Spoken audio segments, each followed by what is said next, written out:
Whenever I walk past the Gold Star Wall, it reminds me of the ultimate sacrifice made for this country. I like to think that those families, their legacy is now sewn into the fabric of America. Some of the photos are hard, to see, but I think it's very necessary to remember. Especially this time of year, we talk about saying their names and remembering so that they're never forgotten. The name that's most meaningful on this wall is Master Sergeant Shawn McClure. He's my brother, my best friend. He was my best man and the best of us. I wear his bracelet. It says, "A brother above all brothers." And I happen to have 6 brothers. And, he ranks top of all.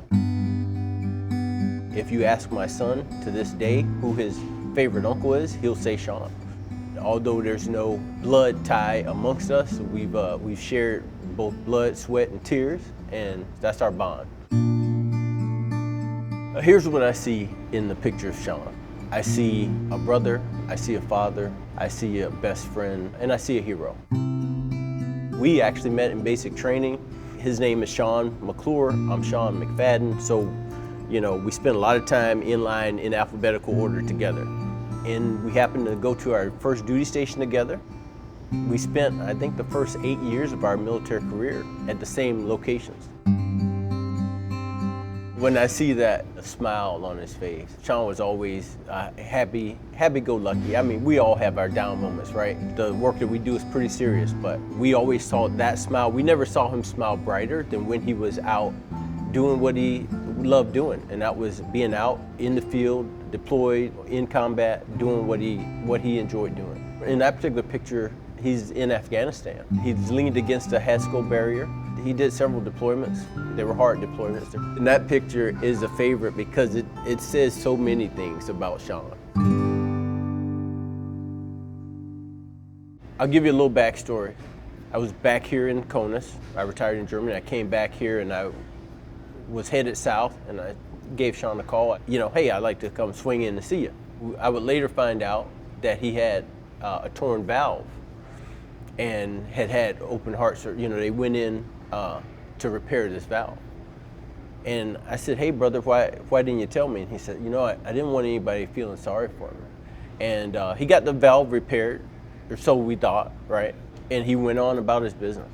He was jumping, he was doing everything that Special Forces guys do. He'd done halo jumps and everything after this surgery. I think once he got back out to 7th Group, where he was assigned down in Florida, he got his team ready. They went out on deployment, and while he was there running and gunning, as you will, in a training environment with the Honduras military, his heart gave out.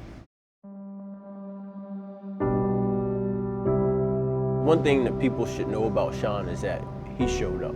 He showed up in military service when he was out in combat as a civilian. In the case of my son found himself in some trouble, and at the time I couldn't get there for him, and Shawn was closer than me. He said, "Hey, do I need to throw my uniform on and go stand in court with him for you?" And that was not just for my son, but he did it for his girlfriend's son at the time. He drove 16 hours to Michigan to stand in court with this young man to say, "Hey, Your Honor, he's going to come stay with me. I'll be that role model, that discipline for him." Yeah, just great guy.